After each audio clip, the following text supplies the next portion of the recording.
Auzubillahiminash-shaytanir-rajeem. Bismillahir-Rahmanir-Rahim. Welcome to the class number 18 of Web 3.0 and Metaverse course.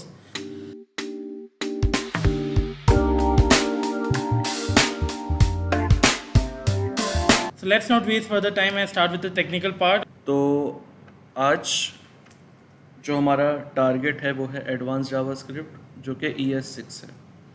ठीक है। अच्छा, ES6 advance JavaScript आई ES5 के बाद। अभी तक हम लोगों ने जो कुछ पढ़ा वो ES5 था, बेसिक जावास्क्रिप्ट थी। अच्छा, जो हम लोगों ने जावास्क्रिप्ट पढ़ी है उसमें कुछ चीज़ें ऐसी थीं जो हम लोगों ने नज़रअंदाज की, और बहुत सारे एरर्स ऐसे थे जो हमें बेसिक जावास्क्रिप्ट ES5 में दिखाई दे रहे थे, लेकिन हम उसको नज़रअंदाज कर रहे थे। तो आज हम उन चीज़ों को देखेंगे कि क्या चीज़ें थीं, क्या क्या नई चीज़ें आई एडवांस जावास्क्रिप्ट में। ठीक है, तो स्टार्ट करते हैं हम लोग। मैं यहाँ पे एक फ़ोल्डर बना लेता हूँ, एडवांस जावास्क्रिप्ट के नाम से। ठीक है, cmd।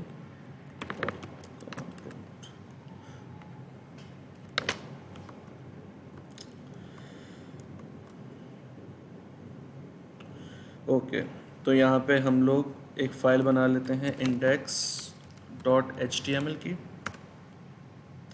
और एक बना लेते हैं app.js।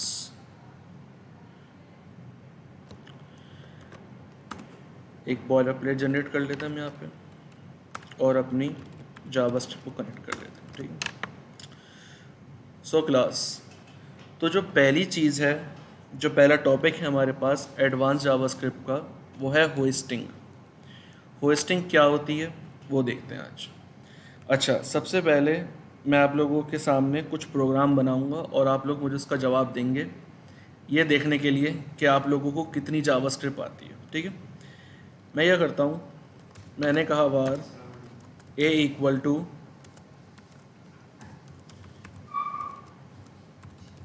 Hello world. ठीक है, मैंने एक फंक्शन बनाया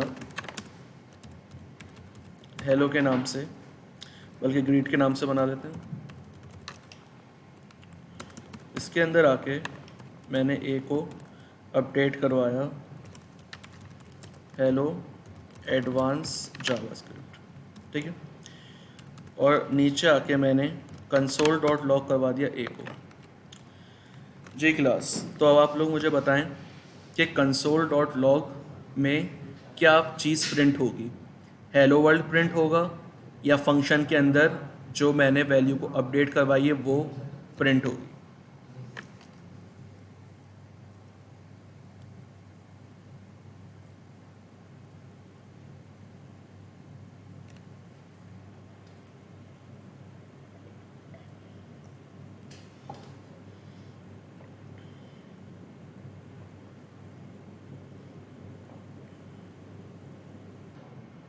हेलो वर्ल्ड आएगा, बिल्कुल सही। हेलो वर्ल्ड इसलिए आएगा क्योंकि हमने इस फंक्शन को तो कॉल करवाया ही नहीं। जब कॉल ही नहीं करवाया, इसका मतलब कि हमारी वैल्यू अपडेट हुई नहीं, तो हमारे पास console.log आ गया। अच्छा, अब मुझे बताएं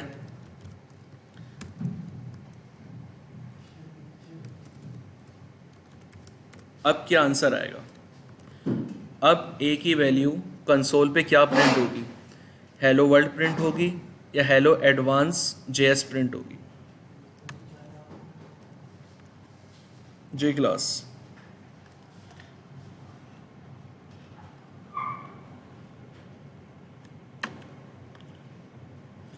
हेलो एडवांस जावास्क्रिप्ट चेक कर लेते हैं हम यहाँ पे। मैं ब्राउज़र पर आया, पेज को रिफ्रेश करा, हेलो एडवांस जावास्क्रिप्ट, बिल्कुल सही। अच्छा, अगर मैं फंक्शन कॉल बाद में करूं और कंसोल पहले कर दूं, तो अब मुझे बताएं अब क्या चीज़ मेरे पास कंसोल में आएगी, हेलो वर्ल्ड आएगा या हेलो एडवांस जावास्क्रिप्ट आएगा। तो मेरे पास हेलो वर्ल्ड आ रहा है, बेहतरीन। अच्छा, उसके बाद मैंने बनाया if true, then var a equal to welcome user, ठीक है। और उसके बाद मैंने करा कंसोल डॉट लॉग ए को जे क्लास। अब आप मुझे बताएं कि ए के कंसोल में क्या चीज़ प्रिंट होगी। चेक कर लेते हैं। मैंने पेज रिफ्रेश करा, मेरे पास वेलकम यूज़र आ गया। अच्छा, जो कह रहे थे कि अनडिफाइन आएगा, कुछ भी नहीं आएगा, क्यों भाई? जब फंक्शन के ब्लॉक ऑफ कोड में जब एक वैल्यू अपडेट हो रही थी, उसके बाद मैंने जब कंसोल करवाया तब भी तो वो चीज़ प्रिंट होगी ना। क्लास बात समझ में आई सबको? वेलकम यूज़र ही आएगा। अगर मैं वार ए इक्वल टू वेलकम कर देता और यहाँ पे आके सिर्फ ये कर देता जी क्लास, अब आप मुझे बताएं कि कंसोल में क्या चीज़ प्रिंट होगी, वेलकम प्रिंट होगा या यूज़र प्रिंट होगा? ब्राउज़र पे जाता हूँ, मेरे पास यूज़र आया। क्यों आया ऐसा? क्योंकि सीधी सी बात है भाई, जब var a इक्वल टू एक स्ट्रिंग मैंने डिक्लेयर और इनिशियलाइज कर दिया, उसके बाद मैंने कंडीशन लगाई कि इफ़ अगर ट्रू है तो उसने वैल्यू अपडेट कर दी, ए से वो हो गया यूज़र और उसने कंसोल हमें प्रिंट करवा दिया। अच्छा, अब एडवांस जावास्क्रिप्ट में, बल्कि बेसिक जावास्क्रिप्ट में हम लोग जब वेरिएबल्स बनाते थे तो var का कीवर्ड लगाते थे। अब एडवांस जावास्क्रिप्ट में दो नए कीवर्ड्स आए हैं, एक है हमारे पास लेट और दूसरा है हमारे पास कॉन्स्ट, ठीक है। अभी क्या चीज़ें होती हैं दोनों, एक एक करके इन सब चीज़ों को देखते हैं।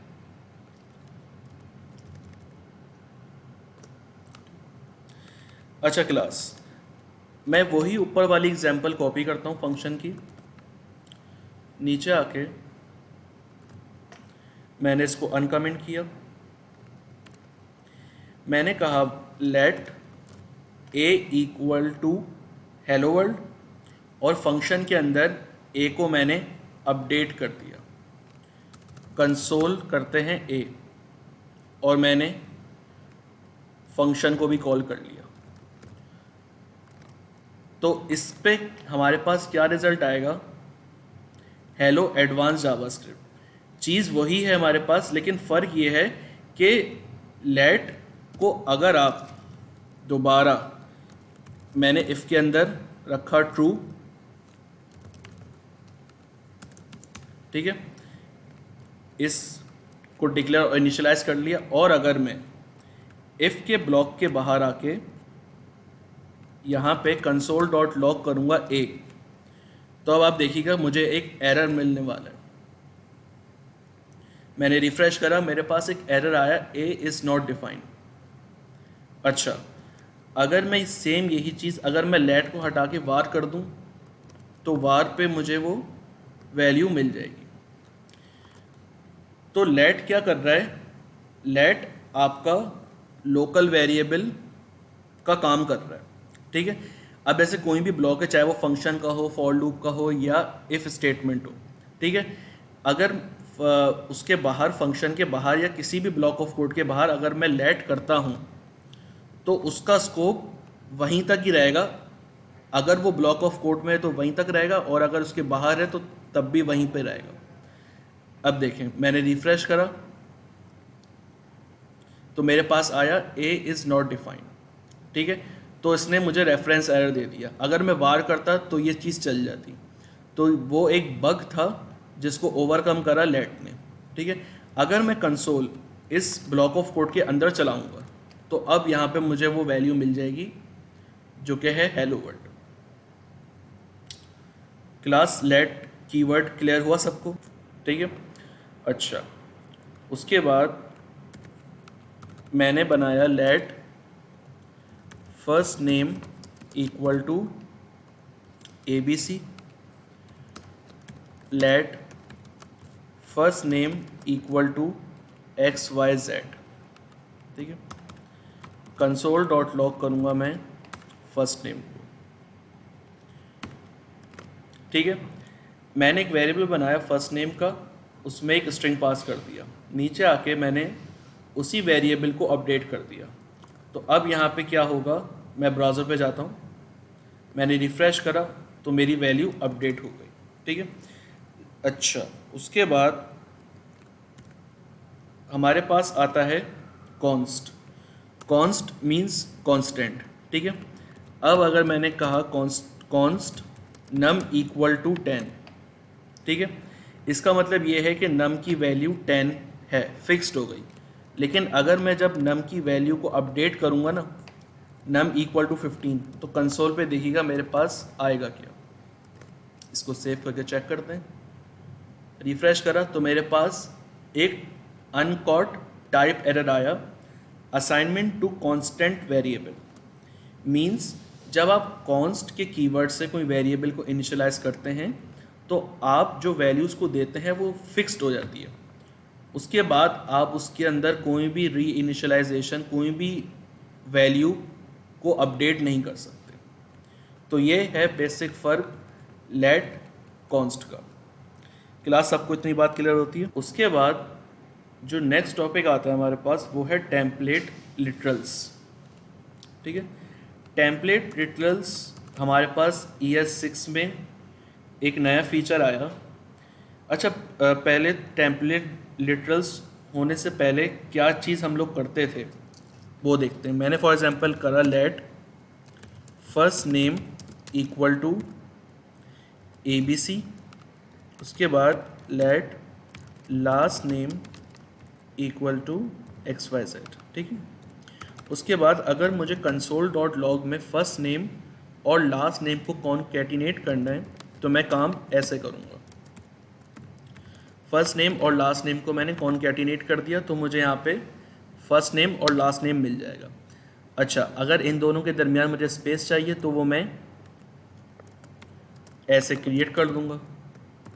ठीक है, अब हो क्या रहा है, हर चीज़ को करने के लिए हमें प्लस लगाना पड़ रहा है। स्ट्रिंग को ऐड करने के लिए हमें प्लस लगाना पड़ रहा है और विद वेरिएबल्स को लगाने के लिए भी हमें प्लस लगाना पड़ रहा है। तो ये काम ना बहुत कॉम्प्लेक्स हो जाता है। तो इस चीज़ को ओवरकम किया टेम्पलेट लिटरल्स ने। टेम्पलेट लिटरल्स क्या चीज़ होती है, मैंने console.log, अच्छा जिस तरह आप लोग कोई भी टेक्स्ट लिखते थे, अब जैसे कि यहाँ पर इसको छोड़ देते हैं अभी के लिए, मैं नीचे आता हूँ। अब अगर मुझे फर्स्ट नेम और लास्ट नेम से पहले कुछ स्ट्रिंग लिखना है तो वो मैं लिखूँगा ऐसे। ठीक है, मैंने कहा वेलकम टू, ठीक है, तो मेरे पास एक स्ट्रिंग बन गया वेलकम टू ABC XYZ। ठीक है, तो कंजस्टेड बहुत हो रहा है, हर स्ट्रिंग को कॉन्कैटिनेट करवाना पड़ रहा है वेरिएबल से, इस तरह काम करना पड़ रहा है।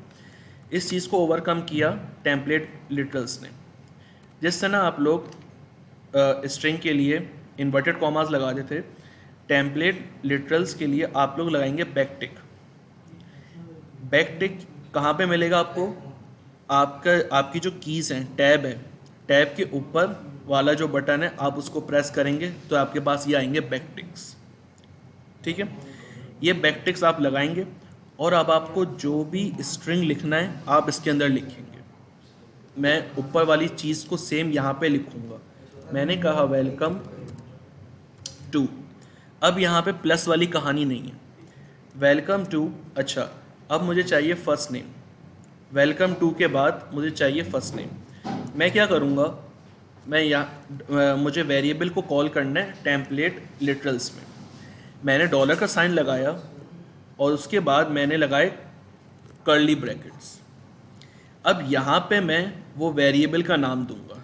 मैंने कहा फर्स्ट नेम, तो हुआ वेलकम टू ABC, स्पेस दिया, और लास्ट नेम को मुझे चाहिए तो मैंने डॉलर और कर्ली ब्रैकेट्स के अंदर लास्ट नेम दे दिया। सेव करता हूँ, मेरे पास वही रिज़ल्ट आएगा जो मेरे पास अभी आ रहा था। तो क्लास कितनी आसान चीज़ हो गई कि अब हमारी प्लस से जान छूट गई। हम टेम्पलेट लिटरल्स यूज़ करें, जो भी हमें स्ट्रिंग लिखना है, चाहे बीच में लिखना है, स्टार्टिंग में लिखना है या एंड में लिखना है, वो आप लिखें और जब भी आप टेम्पलेट लिटरल्स में कोई वेरिएबल जो आपका बाहर इनिशियलाइज हुआ है उसको आप अंदर यूज़ करना चाह रहे हैं तो आप डॉलर और कर्ली ब्रैकेट्स के थ्रू यूज़ करेंगे। जी क्लास, इतनी बात क्लियर होती है सबको। उसके बाद हमारे पास नेक्स्ट टॉपिक है डी स्ट्रक्चरिंग। ठीक है, डी स्ट्रक्चरिंग ऑफ एरे। ठीक है, ये हमारे पास टॉपिक है ES 6 में। अब क्या चीज़ होती है उसको देखते हैं। अभी आप लोगों के सामने बेसिक जावास्क्रिप्ट का कोड लिखने के लिए जा रहा हूँ। वार एरे इक्वल टू, मैंने एक एरे बनाया, इसके अंदर मैं मल्टीपल वैल्यूज़ दे देता हूँ। ठीक है, मेरे पास एक मल्टीपल एलिमेंट्स का एक एरे। ठीक है, अगर मुझे इंडिविजुअल किसी भी एलिमेंट को कंसोल करवाना है तो मैं उसके इंडेक्स नंबर से करवाऊंगा। मैंने करवाया कंसोल, मुझे 12 प्रिंट करवाना है कंसोल पे। मैंने एरे को कॉल करा और इसका इंडेक्स नंबर 1 लिख दिया, तो मुझे यहाँ पे मिल जाएगा 12। ठीक है, अब हो क्या रहा है देखा जाए तो ये एरे इंडेक्स 1 एक वेरिएबल बन गया। ठीक है class, D structuring of array. हमारे पास एक नया फीचर आया एडवांस जावास्क्रिप्ट में। क्या होता है कि अब मैं चाह रहा हूँ कि मैं अपने नाम से वेरिएबल बनाऊँ और उनकी वैल्यूज़ यहाँ से मैं कॉपी कर लूँ। ठीक है, मीन्स मेरा ये है कि मैं एरे के इंडेक्स नंबर से अभी जो मैं कंसोल करवा रहा था, देखा जाए तो ये भी एक वेरिएबल ही है। मैं चाह रहा हूँ मैं ये वेरिएबल ना बनाऊँ, मैं कोई और सा वेरिएबल बनाऊँ और जब मैं उस वेरिएबल को कॉल करूँ तो मेरे पास 12 आ जाए। तो ये काम हम कर सकते हैं डी स्ट्रक्चरिंग से। ठीक है, कैसे करेंगे, आपने एक एरे बनाया, उसके बाद आपने लेट, अब हम लोग वार यूज़ नहीं करेंगे, अब हम लोग यूज़ करेंगे लेट। ठीक है, उसके बाद लेट एरे के सिग्नेचर और इक्वल टू हमारा वो एरे। ठीक है, हमने इतना काम कर लिया। अब मैं इन वैल्यूज़ का जो वेरिएबल बनाऊंगा वो मैं यहाँ पे बनाऊंगा। ठीक है, मैंने कहा फर्स्ट वैल्यू, ठीक है, मैंने कहा सेकंड वैल्यू, मैंने कहा थर्ड वैल्यू, मैंने कहा फोर्थ वैल्यू। ठीक है, मैंने अपने नाम से वेरिएबल बनाए और मैंने उन वेरिएबल्स को डी स्ट्रक्चर कर दिया। ये सिंपल सिंटैक्स है डी स्ट्रक्चर करने का एरे को। ठीक है, अब अगर मैं कंसोल करवाता हूँ फर्स्ट वैल्यू को तो मुझे मिलने वाला है ABC स्ट्रिंग। सेव करा, ब्राउज़र को रिफ़्रेश करा, मुझे मिल गया ABC। ठीक है, उसके बाद अगर मैं थर्ड वैल्यू को कंसोल करवाना चाह रहा हूँ तो लाइन नंबर 52 पे मुझे मिलेगा ट्रू। मैंने पेज को रिफ़्रेश करा, मुझे मिल गया ट्रू। क्लास, सबको इतनी बात समझ में I D structuring of array की? जी, इसकी कोई PDF नहीं है, इसकी कोई बुक नहीं है। ठीक है क्लास, इसके कुछ टॉपिक्स हैं, आप गूगल पे भी सर्च करेंगे एडवांस जावास्क्रिप्ट टॉपिक्स तो वहाँ पे भी आपको सिलेबस मिल जाएगा, लेकिन अभी तक इसकी कोई बुक हमने देखी नहीं है। ठीक है, अच्छा, उसके बाद अगर for example second value equal to 50 कर दिया, 50 कर दिया मैंने। ठीक है, अभी सेकंड वैल्यू, अब जो इंडेक्स 0 है वो इस फर्स्ट वैल्यू को रिप्रेजेंट कर रहा है। सेकंड वैल्यू को जब मैं कॉल करूँगा, यहाँ पे कॉपी करा, यहाँ पे करा पेस्ट, सेव करते हैं, लाइन नंबर 51, मैं गया रिफ़्रेश करा, मेरे पास आया 12। ठीक है क्लास, अच्छा, आई थिंक शायद वो यहाँ पे काम नहीं करेगा। ठीक है, तो ये था हमारा simple D structuring of array. ठीक है, अब फॉर एग्जांपल अगर हमारे पास यहाँ पे कोई एलिमेंट मिसिंग है, ठीक है, अब मैं सेकंड वैल्यू को कंसोल करवाऊँगा तो मुझे मिलेगा अनडिफाइंड। ठीक है। लेकिन मैं चाह रहा हूँ मैं यहाँ पे ना करवाऊँ, मैं यहाँ से वैल्यू भेजूँ। मैंने कहा 50, मैंने सेव करा, ब्राउज़र को रिफ़्रेश करा तो मुझे 50 मिल गया। ठीक है। बिलफर्ज अगर आपसे यहाँ पे कोई एलिमेंट मिस हो जाता है तो आप जब डी स्ट्रक्चरिंग ऑफ एरे करेंगे तो आप वहाँ पे उसकी इनिशियल वैल्यू दे देंगे। ठीक है क्लास, इतनी बात सबको क्लियर होती है? अच्छा, सेम इसी तरह हमारे पास होता है डी स्ट्रक्चरिंग ऑफ ऑब्जेक्ट। अभी हम लोगों ने एरे देखा था, इसी तरह हमारे पास होता है डी स्ट्रक्चरिंग ऑफ ऑब्जेक्ट। तो एक ऑब्जेक्ट बना लेते हैं, लेट obj इक्वल टू, मैंने इसमें पास करा नेम abc, एज मैंने दी 18 और सिटी दे दिया मैंने कराची। ठीक है। अब अगर मुझे 1 बाय 1 किसी प्रॉपर्टी को कंसोल करवाना है तो मैं डॉट के थ्रू करूँगा, ऐसे ही क्लास। तो अब होगा क्या, अगर मैं कंसोल करता हूँ, मुझे एज को कंसोल करवाना है तो मैं abj डॉट एज करूँगा तो मुझे मिल जाएगा 18। यहाँ पे 18 मिल गया। ठीक है। लेकिन अब अगर मुझे इसको डीस्ट्रक्चर करना हो तो वो कैसे करेंगे? ठीक है, तो कैसे करेंगे, मैंने कहा लेट कर्ली ब्रैकेट्स, वहाँ डीस्ट्रक्चरिंग एरे में क्या था कि वहाँ पे थे स्क्वायर ब्रैकेट्स, लेकिन ये डीस्ट्रक्चरिंग ऑफ ऑब्जेक्ट है तो हम यहाँ पे लिखेंगे round curly brackets equal to object का नाम, जो ये ऑब्जेक्ट है। ठीक है। उसके बाद हमने नेम को यहाँ पे पेस्ट करा, एज को पेस्ट करा और सिटी को पेस्ट करा। अच्छा, ध्यान रखिएगा जो ये नेम है वो सेम नेम आप डीस्ट्रक्चर कर रहे हो, अगर आप कोई और से नाम से डीस्ट्रक्चर करेंगे तो आपको वो वैल्यू नहीं मिलेगी। मिसाल के तौर पे अब अगर यहाँ पे मेरी प्रॉपर्टी है नेम इक्वल टू abc में स्ट्रिंग, अगर मैं नेम 1 कर देता हूँ, अगर मैं कर देता हूँ नेम 1, उसके बाद मैं कंसोल करके चेक करता हूँ कि मुझे नेम 1 में मिल क्या रहा है। मैंने रिफ़्रेश करा तो देखें मुझे अनडिफाइंड मिल रहा है। उसकी वजह यह है कि आपने जो ऑब्जेक्ट की जो प्रॉपर्टी है वो सेम नाम से डी स्ट्रक्चर नहीं की। ठीक है। अब मैं करूँगा नेम और कंसोल भी करूँगा नेम तो हमें मिल जाएगा हमारी वैल्यू जो कि हमारा abc स्ट्रिंग है। लेकिन आप चाह रहे हैं कि ऑब्जेक्ट की जो वैल्यू है उसका जो वेरिएबल है वो मैं अपने पास से दूं, तो आप करेंगे ये यहाँ पर नेम के बाद लगाएंगे कॉलन और कर देंगे माय नेम। ठीक है।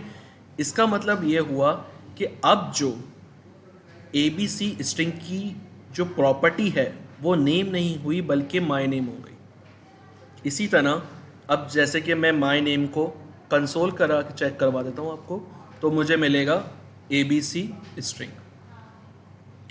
ठीक क्लास।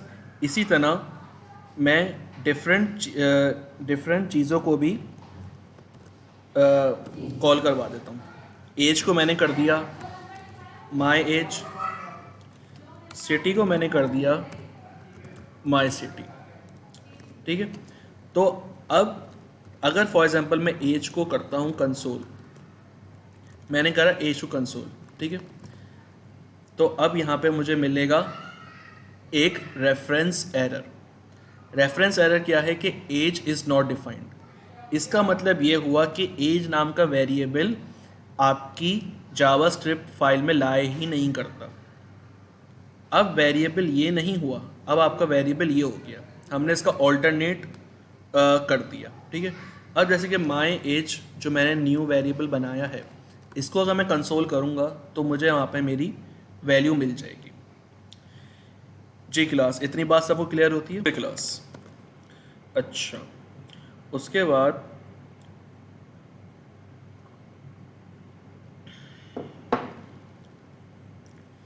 नेक्स्ट चीज़ है हमारे पास टर्नरी ऑपरेटर, ठीक है। अच्छा, टर्नरी ऑपरेटर क्या होते हैं? फॉर एग्जांपल मैंने कहा वार एज इक्वल टू 20, ठीक है। मैंने कंडीशन बनाई कि एज अगर 20 से कम है तो कंसोल डॉट लॉग में एक मैसेज चला दो, ठीक है। और अगर नहीं है तो नॉट अलाउड, ठीक है। सिंपल, मैंने कोई रॉकेट साइंस यूज़ नहीं करी। एक वेरिएबल बनाया वार एज इक्वल टू 20, उसके बाद मैंने इफ़ स्टेटमेंट बनाई और उस इफ़ स्टेटमेंट के अंदर मैंने कंडीशन चेक करी कि अगर एज 20 से लेस देन हो तो जो कंसोल पे मैसेज प्रिंट करवाया वो डिस्प्ले हो जाए, वरना दूसरा वाला कंसोल नॉट अलाउड डिस्प्ले हो जाए, ठीक है। अब इसको सेव करेंगे तो मुझे यहाँ पे मिलेगा नॉट अलाउड, ठीक है। सेम यही काम मैं कर सकता हूँ टर्नरी ऑपरेटर से, ठीक है। अब आप देखें, एक कंडीशन को चेक करवाने के लिए मेरा मतलब कितना मुझे कोड लिखना पड़ रहा है। 6-7 लाइनें लिख दी मैंने, ठीक है। तो अब इस कोड को थोड़ा शॉर्ट करेंगे। कैसे? मैं यहाँ पर आया वार एज इक्वल टू 20, ठीक है। मैंने कहा var let check equal to age अगर लेस देन है 20 के, ये है क्वेश्चन मार्क, तो मेरा कंसोल चल जाए अलाउड, उसके बाद कॉलन, उसके बाद में मैंने लिख दिया एल्स वाली कंडीशन। सॉरी, मैंने इसको करा यहाँ से कॉपी और यहाँ पे कर दिया पेस्ट।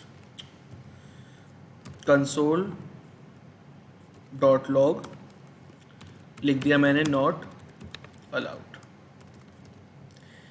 अब जो मेरी कंडीशन थी ऊपर, ये वाली कंडीशन, सिंपल कंडीशन जो मैंने चेक करी कि एज 20 से लेस देन है तो मैसेज चला दो, वरना एल्स वाला कंसोल चला दो, वही सेम कंडीशन मैंने एक लाइन में लिख दी। अब इसका मतलब क्या है वो समझ लें। मैंने एक वेरिएबल बनाया let check equal to age. अब जो कंडीशन हमारी ये है, इफ़ के अंदर जो ये पैरेंथेसिस हैं, ये है हमारी कंडीशन। मैंने वेरिएबल बना के कंडीशन लिखी और क्वेश्चन मार्क डाल दिया। तो ये है हमारी इफ़ स्टेटमेंट कि अगर ये कंडीशन हमारी ट्रू है तो हमारा इफ़ वाला कोड चलेगा और एल्स डिनोट होगा हमारे कॉलन से, वरना हमारे पास console dot log not allowed, ठीक है। अभी तो नॉट अलाउड आ रहा था, हम इसको सेव करके चेक कर लेते हैं। अभी भी हमारे पास नॉट अलाउड आ रहा है। क्लास ये वाली बात सबको क्लियर हुई? करा कुछ नहीं मैंने, इस क्वेश्चन मार्क से पहले वाली जो चीज़ होती है वो होती है हमारी कंडीशन, ठीक है। कंडीशन मैंने लगाई कि एज अगर 20 से लेस देन है तो क्वेश्चन मार्क का मतलब होता है इफ़ स्टेटमेंट, ठीक है। उसके बाद अगर हमारी कंडीशन फुलफिल हो जाती है तो इफ़ के अंदर जो ब्लॉक ऑफ कोड में जो मैसेज था वो मैंने यहाँ पे प्रिंट करवा दिया। अब देखा जाए तो ये हमारी इफ़ स्टेटमेंट बन गई है वाली ये चीज़, ठीक है। उसके बाद एल्स, ये है एल्स, डिनोट करते हैं हम कॉलन से। उसके बाद हमने console dot log not allowed कर दिया कि अगर हमारी इफ़ कंडीशन टर्मिनेट हो जाए तो हमारा एल्स वाला कोड चल जाए। जी क्लास, ये वाली बात सबको क्लियर होती है? क्वेश्चन मार्क बेसिकली आप समझ लें कंडीशन है, इफ़ है, ठीक है। हो क्या रहा था कि पहले इफ़ का कीवर्ड लग रहा था और उसके बाद हमारी पैरेंथेसिस में कंडीशन चेक हो रही थी। अब टर्नरी ऑपरेटर में कंडीशन पहले चेक हो रही है, उसके बाद हमारा हो रहा है ये क्वेश्चन मार्क है हमारा इफ़, कि अगर ये वाली कंडीशन ट्रू होती है तो हमारा ये वाला कंसोल चला दो इफ़ का, और अगर हमारी ये वाली कंडीशन फुलफिल नहीं होती है तो हमारा एल्स वाला कोड चला दो, ठीक है। आप इसमें कंडीशन ऑपरेटर भी यूज़, असाइनमेंट ऑपरेटर्स भी यूज़ कर सकते हैं, ठीक है। फॉर एग्जांपल के अगर फॉर एग्जांपल मैंने लगाया and operator, age greater than 30, तो आप कंपैरिजन ऑपरेटर्स भी लगा सकते हैं दो वैल्यूज़ को चेक करने के लिए। एंड ऑपरेटर भी लगा सकते हैं और ऑपरेटर भी लगा सकते हैं मल्टीपल कंडीशन को चेक करवाने के लिए। अच्छा, एक और बात, अब होता क्या है कि अगर मल्टीपल कंडीशंस है मेरे पास, जैसे कि इफ़ एक दफ़ा मेरे पास चला, उसके बाद एल्स इफ हमारे पास मल्टीपल एल्स इफ चलते हैं, तो वो अब टर्नरी ऑपरेटर में कैसे करेंगे? बहुत आसान है, मैं इसको थोड़ा शॉर्ट कर देता हूँ ताकि आपको समझ में आए। ठीक है, कॉलन से पहले ये पूरी चीज़ यहाँ से लेकर यहाँ तक ये हमारी है इफ़ स्टेटमेंट। ठीक है, हो क्या रहा है कि ये हमारी चल रही है पूरी कंडीशन, ये कंडीशन चेक हो रही है, अगर कंडीशन ट्रू होती है तो ये वाला कंसोल चल जाएगा, वरना एल्स ये वाला कंसोल चलेगा। ठीक है, अब अगर मुझे एल्स इफ लगाना है तो ये है हमारा इफ़, ठीक है, ये है एल्स, और यहाँ पे मैंने दोबारा वही कंडीशन कर दी कि अगर ग्रेटर देन 20 मैंने फॉर एग्जांपल, और एंड लगा के मैंने लेस देन इक्वल टू 40 है, तो हमारा चलेगा अलाउड। ठीक है, और उसके बाद हम लगाएंगे सेमीकोलन, जो कि हमारा होगा एल्स। मैंने कंसोल कर दिया नॉट अलाउड। ठीक क्लास, तो ये सिंपल एक इफ़ स्टेटमेंट है हमारे पास, कंडीशनल इफ़ स्टेटमेंट। जी क्लास, ये वाली बात सबको क्लियर होती है? ठीक है, हुआ क्या कि वार एज इक्वल टू, मैं इसको नीचे ले आता हूँ,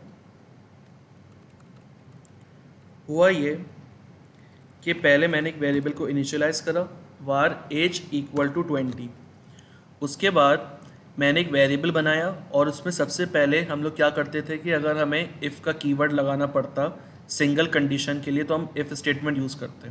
ठीक है, इफ़ का कीवर्ड लगाते, कंडीशन हम लिखते, और उसके बिहाफ पे जो हमें कंसोल पे रिजल्ट दिखाना होता वो हम उसके ब्लॉक ऑफ कोड में लिख देते। लेकिन टर्नरी ऑपरेटर में क्या चीज़ है कि आप सबसे पहले कंडीशन लिखेंगे, उसके बाद क्वेश्चन मार्क लगाएंगे कि अगर ये कंडीशन हमारी ट्रू होती है तो हमारा ये वाला कंसोल चलेगा। उसके बाद अगर हम multiple if else if statement लगाना चाह रहे हैं तो एल्स कॉलन लगाएंगे और उसके बाद दोबारा कंडीशन चेक करवाएंगे अपनी, और फिर दोबारा आप लगाएंगे इसके बाद क्वेश्चन मार्क। ये हो गया हमारा एल्स और ये हो गया इफ़। अगर ये वाली कंडीशन हमारी ट्रू होती है तो हमारे पास ये वाला कंसोल चलेगा, वरना हमारे पास एल्स वाला कंसोल चलेगा। क्लास, सबको ये बात क्लियर है? ओके क्लास, उसके बाद हमारे पास नेक्स्ट टॉपिक है स्प्रेड ऑपरेटर। ठीक है, अच्छा पहले बेसिक जावास्क्रिप्ट से देखते हैं। फॉर एग्जांपल मैंने एक एरे बनाया लेट ARR इक्वल टू एक एम्प्टी एरे, उसके अंदर मैंने कुछ वैल्यूज़ दे दी 1, 2, 3, 4, 5। ठीक क्लास, उसके बाद मैंने एक और एरे बनाया ARR2 इक्वल टू एम्प्टी। ठीक है, सॉरी मुझे यहाँ पे स्ट्रिंग नहीं देना था। ठीक है, उसके बाद ABC XYZ GHI MN। ठीक है, मेरे पास एक नंबर्स का एरे है और मेरे पास एक स्ट्रिंग का एरे। अगर मैं आप लोगों से बोलूं कि मुझे इन दोनों स्ट्रिंग को आपस में ऐड करवाना है, तो हम लोगों ने ES5 में एक मेथड पढ़ा था कॉनकैट का। मैंने कहा let result equal to ARR dot concat ARR2। तो क्या होगा, ARR के अंदर 5 के बाद मेरे ये तमाम स्ट्रिंग्स कॉपी हो जाएंगे, कॉनकैटिनेट हो जाएंगे। मैं कंसोल करता हूँ इस रिज़ल्ट को, मैंने सेव करा और मुझे मिल गया यहाँ पे मेरा पूरा कंप्लीट कॉन्कैटिनेट एरे। ठीक है क्लास, ये वाली बात सबको क्लियर है? ओके, अगर नहीं पढ़ा है तो मैं अभी बता देता हूँ। ये है हमारे पास दरअसल एरे के बहुत सारे मेथड्स हैं। ठीक है, तो अगर हमें दो एरे को आपस में कॉन्कैटिनेट करवाना है तो एरे डॉट कॉन्कैट आप यूज़ करेंगे और दो आप एरेस को कंबाइन कर देंगे। ठीक है, ये स्ट्रिंग पे भी अप्लाई होता है। अब जैसे कि फॉर एग्जांपल फर्स्ट नेम और लास्ट नेम है, आप फर्स्ट नेम को कॉन्कैटिनेट करवा रहे हैं लास्ट नेम से, तो वो भी आप कर सकते हैं। ठीक है, तो ये सिंपल तरीका है, एक मेथड है एरे का जो क्या करता है, हमारे दोनों एरे को कॉन्कैटिनेट करता है। ठीक है, लेकिन अब हमारे पास आया स्प्रेड ऑपरेटर। ठीक है, स्प्रेड ऑपरेटर क्या करता है, लेट रिजल्ट इक्वल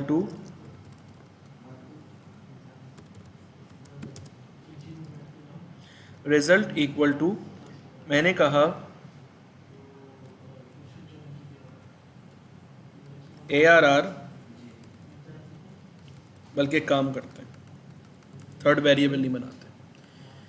अब मैं चाह रहा हूँ कि 5 के बाद मेरे ये तमाम एलिमेंट्स ऐड हो जाएं। मुझे ये वाला रिजल्ट चाहिए, 1 2 3 4 5 के बाद मेरे पास तमाम वो स्ट्रिंग्स ऐड है। ठीक है, करना मुझे ये है, मैंने कहा लेट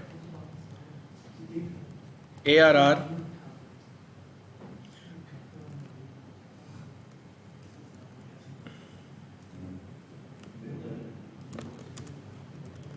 एरे 3 इक्वल टू, मैंने लगाए डॉट डॉट डॉट। ठीक है, बल्कि आप ऐसे नहीं समझ सकते। देखो स्प्रेड ऑपरेटर क्या करता है, अब जो मैं काम एक एरे के मेथड से करवा था कॉन्कैटिनेट के थ्रू, वो काम आप स्प्रेड ऑपरेटर के थ्रू कैसे कर सकते हैं।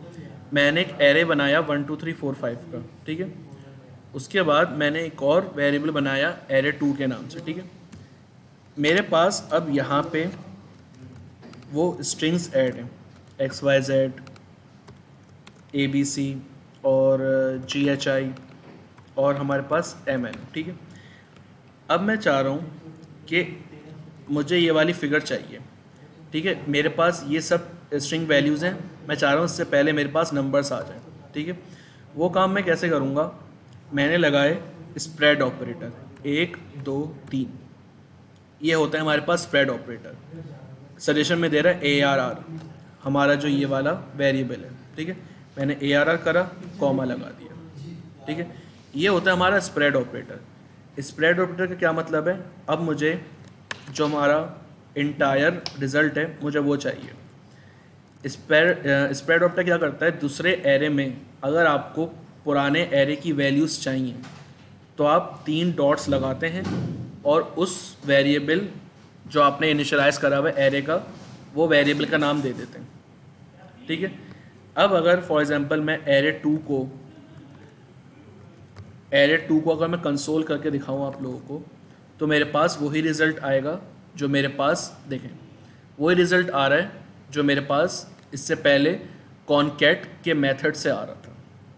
ठीक है, तो सिंपली इसका मतलब स्प्रेड ऑपरेटर का मतलब ये है कि अगर आपके पास एक एरे है और दूसरे एरे में आपको पुरानी एरे वाली तमाम वैल्यूज़ चाहिए, तो आप स्प्रेड ऑपरेटर की मदद से ये काम कर सकते हैं। ठीक है, अच्छा 3 डॉट्स लगाने लाजमी है, अगर आप 2 डॉट्स लगाएंगे तो आपको ये एरर देगा। ठीक है, तो हमारे पास जो रिज़ल्ट हमारा आ रहा था वो हमारे पास आ गया। क्लास आपको इतनी बात समझ में आती, जल्दी से बताएंगे? ओके क्लास, उसके बाद हमारे पास नेक्स्ट चीज़ है, अच्छा एक और चीज़, टर्नरी ऑपरेटर। क्लास आपको समझ में आ गया? एक और चीज़ होती है, फॉर एग्जांपल मैं यहाँ पे let bool equal to true. ठीक है, मैंने कहा let check equal to bool and operator ABC। ठीक है, कंसोल करवा दिया मैंने चेक को। ठीक है, ये भी हमारे पास एक टर्नरी ऑपरेटर होता है। तो मैं पहले दिखा देता हूँ कि हमारे पास रिजल्ट आ क्या रहा है। हमारे पास आ रहा है ABC स्ट्रिंग। ठीक है, हो क्या रहा है क्लास कि मैंने एक वेरिएबल को इनिशियलाइज करा let bool equal to true. ठीक है, उसके बाद मैंने दूसरा वेरिएबल बनाया let check equal to bool and और एक स्ट्रिंग दे दिया। एंड जो आपका कंपैरिजन ऑपरेटर है उसकी वर्किंग आप सब लोगों को पता है कि दोनों साइड अगर ट्रू होंगी तब हमारी कंडीशन चलेगी। ठीक है, लेकिन यहाँ पे काम डिफरेंट हो रहा है। यहाँ पे क्या है कि लेट चेक इक्वल टू बूल, अगर बूल की वैल्यू ट्रू होगी तो एंड के बाद वाली जो भी वैल्यू होगी वो उसको कंसोल करवा देगा। दोबारा सुनेंगे, मैंने एक वेरिएबल बनाया let bool equal to true, उसके बाद मैंने एक और वेरिएबल बनाया let check equal to bool and operator, और मैंने एक स्ट्रिंग दे दिया कि अगर बूल की वैल्यू ट्रू है तो एंड के बाद वाली जो भी वैल्यू है, चाहे वो नंबर है, वो स्ट्रिंग है, वो बूलियन है, वो ऑब्जेक्ट है, वो एरे है, कुछ भी है, वो आप कंसोल करवा दोगे। ठीक है, लेकिन अगर बूल की वैल्यू यहाँ पे होगी हमारे पास फॉल्स, तो हमारे पास चेक में कंसोल में प्रिंट होगा फॉल्स। क्यों फॉल्स, ABC क्यों नहीं? क्योंकि उसकी वजह यह है कि बूल की इनिशियल, जब बूल यहाँ पे आया तो उसकी वैल्यू फॉल्स हो गई, तो वो आगे बढ़ा ही नहीं। आगे बढ़ा नहीं तो चेक वेरिएबल के अंदर बूल की जो वैल्यू थी फॉल्स वो सेव हो गई और वो हमें कंसोल पे दिख गई। क्लास वाली बात सबको समझ में आती है? अच्छा, एंड के बजाय आप और ऑपरेटर भी लगा सकते हैं। अब और ऑपरेटर क्या कर रहा है कि और ऑपरेटर का जो रूल है वो ये है कि कोई भी एक साइड अगर ट्रू हो गई तो मैं कंडीशन चला दूंगा। ठीक है, मैंने वही चीज़ कही let bool equal to false. अब बूल की वैल्यू फॉल्स है। ठीक है, फिर वो नीचे आया, बूल उसको मिला फॉल्स, उसके बाद उसने देखा और ऑपरेटर, उसके बाद फिर उसने देखा स्ट्रिंग। तो अब जो हमारी वो वैल्यू प्रिंट होगी वो हमारी होगी ABC। क्यों? अगर हम एंड ऑपरेटर लगाते तो कंडीशन आगे एग्जीक्यूट ही नहीं होती। मीन्स अगर मैं यहाँ पे एंड लगाता तो हमारा ABC जो स्ट्रिंग है वो कंसोल पे रेंडर ही नहीं होता। क्यों नहीं होता? क्योंकि बूल की वैल्यू फॉल्स है, वो आगे बढ़ा ही नहीं। लेकिन जब हम यहाँ पे लगाएंगे और ऑपरेटर तो अब बूल की वैल्यू फॉल्स हो या ट्रू हो उससे इसको कोई गर्ज नहीं है, वो हमारी कंडीशन को लाजमी चलाएगा। क्लास ये वाली बात सबको क्लियर होती है? अच्छा, उसके बाद अब हमारे पास कुछ मेथड्स आ जाते हैं। ठीक है, कुछ मैथ के मेथड्स हैं, कुछ स्ट्रिंग के मेथड्स हैं। मैथ के मेथड्स हम लोगों ने ES5 में 3 देखे थे क्लास, 3 नहीं बल्कि 4 देखे थे। कौन कौन से class? Math dot round, floor, ceil और रैंडम। ठीक है, और स्ट्रिंग के कुछ मेथड्स देखे थे मैंने, हम सब ने, जैसे कि इंडेक्स ऑफ है, लास्ट इंडेक्स ऑफ है, रिप्लेस है, रिप्लेस ऑल है, स्लाइस है। ठीक है, सबसे पहले हम लोग देखते हैं स्ट्रिंग के मेथड्स और उसके बाद हम लोग मैथ के मेथड्स पे जाएंगे। ठीक है, तो मैं बनाता हूँ यहाँ पे एक string let first name equal to Mohammed. ठीक है, मेरे पास एक स्ट्रिंग है फर्स्ट नेम का और उसमें मेरे पास एक वैल्यू सेव है। अच्छा, मैंने कहा console dot log first name, मैं लगाया डॉट स्टार्ट्स विद एक मेथड है स्ट्रिंग का। ये क्या करता है, आपके स्ट्रिंग में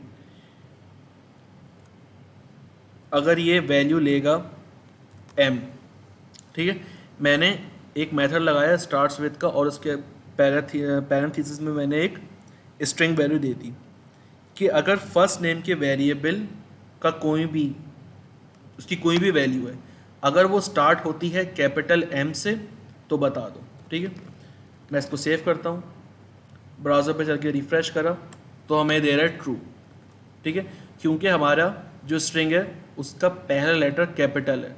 अगर मैं यहाँ पे कर दूंगा स्मॉल m तो होगा क्या, फिर हमें देगा फॉल्स। ठीक क्लास। अच्छा, उसके बाद हमारे पास इसी तरह होता है, इसको कॉपी करेंगे। उसके बाद हमारे पास होता है एंड्स विद।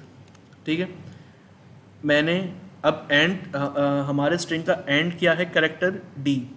ठीक है, मैं यहाँ पे डी लिखूँगा तो लाइन नंबर 98 पे आपको यहाँ पे ट्रू मिल जाएगा।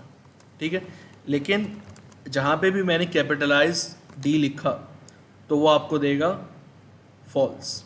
ठीक है, तो ये छोटे छोटे स्ट्रिंग के मेथड्स हैं। उसके बाद हमारे पास आता है एक और, जिसे हम कहते हैं first name dot includes. Includes हमारे पास एक स्ट्रिंग का मेथड है। ठीक है, अच्छा इंक्लूड्स का मतलब क्या होता है, अब इस पैरेंथेसिस के अंदर जो स्ट्रिंग है उसमें मैं जो भी करेक्टर्स डालूंगा, अगर वो मेरी इस वैल्यू के अंदर मौजूद होंगे करेक्टर्स, तो वो हमें बूलियन वैल्यू देगा, या तो ट्रू देगा या फॉल्स देगा। जैसे कि अब इस मोहम्मद में MUHAMMAD है, अगर मैं करूं AHAM, अगर मैं एक स्ट्रिंग में लिखूं HAM, तो इसका मतलब ये हुआ कि फर्स्ट नेम में जाओ और चेक करो कि HAM नाम के करेक्टर्स उस स्ट्रिंग की वैल्यू के अंदर मौजूद हैं कि नहीं। ठीक है, तो मैं इसको कर दूंगा कमेंट, ब्राउज़र पे जाके देखूंगा तो मुझे मिलेगा ट्रू। ठीक है, लेकिन अगर मैंने करा MO, ठीक है, अब MO नाम से कोई भी करेक्टर हमारे इस स्ट्रिंग की वैल्यू में नहीं है, तो वो मुझे दे देगा फॉल्स। ठीक क्लास। अच्छा, उसके बाद हमारे पास कॉपी करते हैं, उसके बाद हमारे पास है रिपीट। ठीक है, रिपीट क्या करता है वो देख लेते हैं। ये हमसे लेता है एक इंटीजर वैल्यू, अगर मैं 3 देता हूँ तो देखते हैं क्या करता है ये। तो हुआ क्या कि जो मेरा स्ट्रिंग था उसने उस स्ट्रिंग को मल्टीप्लाई बाय 3 कर दिया, मतलब 3 दफ़ा उसने कंसोल पे हमें दिखा दिया। तो आप जितनी दफ़ा भी, अगर एक वैल्यू को जितनी दफ़ा भी रिपीट करना चाह रहे हैं, मैं 7 दफ़ा करूँगा तो यहाँ पे हमारे पास 7 दफ़ा मोहम्मद मोहम्मद आ जाएगा। ठीक है क्लास। अच्छा, उसके बाद हमारे पास होता है console.log first name, last method है हमारे पास सब स्ट्रिंग। ठीक है, अच्छा ये हमसे 2 वैल्यूज़ लेता है, स्टार्टिंग वैल्यू और एंडिंग वैल्यू। ठीक है, इसको भी देता हूँ मैं 1,2। चेक करते हैं कि ये हमें क्या रिटर्न कर रहा है। ये हमें U दे रहा है। ठीक है, मतलब बेसिकली वो स्लाइस वाला ही काम कर रहा है। ये कॉपी बनाता है कि अगर आपको किसी स्ट्रिंग में से कोई पर्टिकुलर करेक्टर्स की एक कॉपी बनानी हो तो आप सब स्ट्रिंग यूज़ कर सकते हैं। ठीक है, अब मैं 1,5 करूँगा तो ये कुछ करेक्टर्स उठा के लिए आएगा। ठीक क्लास। तो ये कुछ छोटे से मेथड्स थे स्ट्रिंग के। उम्मीद है कि आप लोगों को समझ में आ गए होंगे। जी क्लास क्लियर है यहाँ तक सब कुछ। अब उसके बाद हमारे पास एक चीज़ आ जाती है मैथ की। ठीक है, एक मैथ का मेथड है मेरे पास, math.sign। ठीक है, वैसे और भी बहुत सारे हैं, वो आप उनको एक्सप्लोर करके देख लीजिएगा। मैं करता हूँ लेट नंबर इक्वल टू, मैंने दिया 5.87। ठीक है, मैंने एक वैल्यू दी। ठीक है, उसके बाद मैंने कंसोल करवाया नंबर, मैंने कहा मैथ। ठीक है, मैथ डॉट लगाऊंगा तो देखें आप लोगों को इतने सारे मेथड्स दे रहा है जो इसके अपने मेथड्स हैं। फ्लोर भी है, log 10 भी है, मिनिमम मैक्सिमम भी है, रैंडम राउंड सब है। ठीक है, अच्छा अगर मुझे चेक करना है कि किसी मेरे पास जो वैल्यू आई है उसकी साइन क्या है, क्या वो वैल्यू मेरे पास पॉजिटिव में है, नेगेटिव में है, क्या है वो वैल्यू, तो उसका तरीका क्या है कि आप लगाएंगे math.sign। ठीक है, और उस पैरेंथेसिस के अंदर वो वेरिएबल पास कर देंगे जिसमें आपकी वो वैल्यू है। ठीक है, मैंने सेव करा। ब्राउज़र को रिफ़्रेश करा तो हमें उसने दिया 1, ठीक है।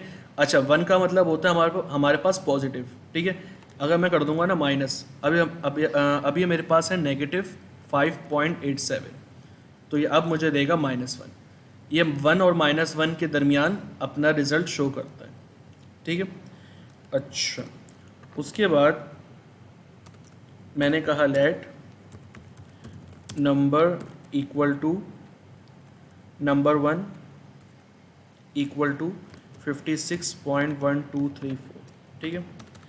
मैंने कंसोल डॉट लॉग करा, मैथ डॉट हमारे पास यहाँ पे होता है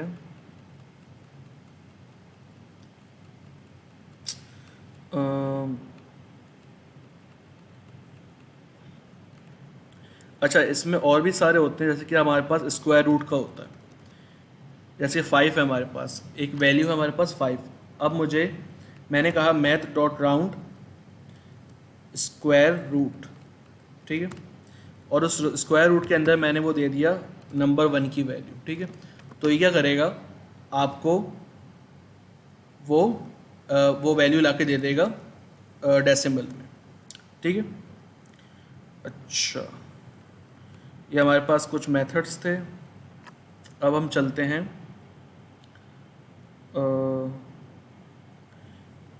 सिंक्रोनस और एसिंक्रोनस, ठीक है।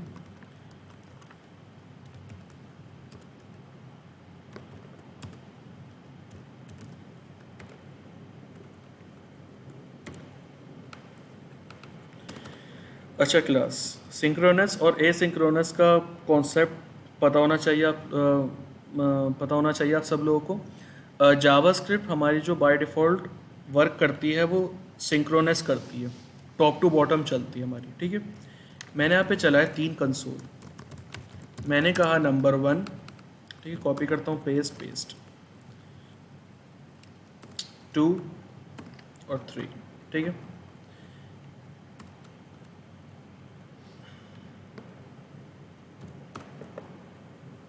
ठीक है, मेरे पास अब ये 3 कंसोल हैं क्लास, ठीक है। तो अब आप लोग मुझे बताएं कि कंसोल पे ये किस तरह प्रिंट होंगे, नंबर 1, नंबर 2, नंबर 3, या कोई एक स्केप होके फिर चलेगा। 1 2 3 की फॉर्म में ये प्रिंट होंगे कंसोल पे, या 2 1 3 या 3 2 1। जी क्लास, बिल्कुल सही क्लास। अब मैं अपने पेज को रिफ़्रेश करता हूँ तो मेरे पास नंबर 1, नंबर 2, नंबर 3 आ रहे हैं, ठीक है। अच्छा अब मैं ये चाह रहा हूँ कि पहले नंबर 2 चले, फिर 1 चले, फिर 3 चले, ठीक है। मैं ये काम चाह रहा हूँ, पहले नंबर 2 चले, फिर 1 चले, फिर 3 चले, ठीक है। तो आपके लिहाज से कैसे होगा ये काम? जी क्लास, जो हम लोगों ने फंक्शन, जो मेथड्स पढ़े हम लोगों ने, उससे बताएं ये काम मैं कैसे करूं। अगर मुझे सबसे पहले नंबर 2 को चलाना हुआ, फिर नंबर 1, फिर नंबर 3 को, तो मैं कैसे करूंगा ये काम? बिल्कुल सही Yasin Ali, set time out, ये भी एक तरीका है एसिंक्रोनस जावास्क्रिप्ट को समझने का, ठीक है। अब मैं करना ये चाह रहा हूँ कि इसको मैंने कॉपी करा, ठीक है। मैंने कहा सेट टाइम आउट, ठीक है। ये हमसे लेता है एक फंक्शन, ठीक है।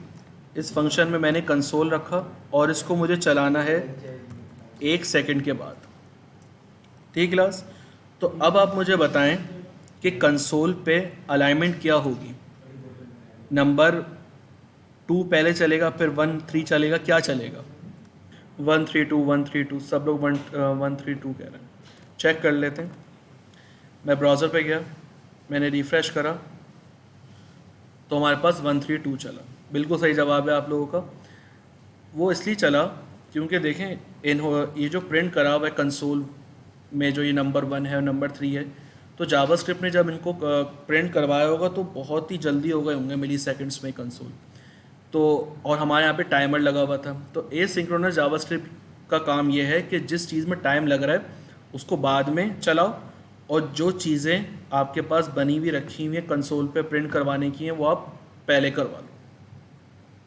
ठीक क्लास। अच्छा,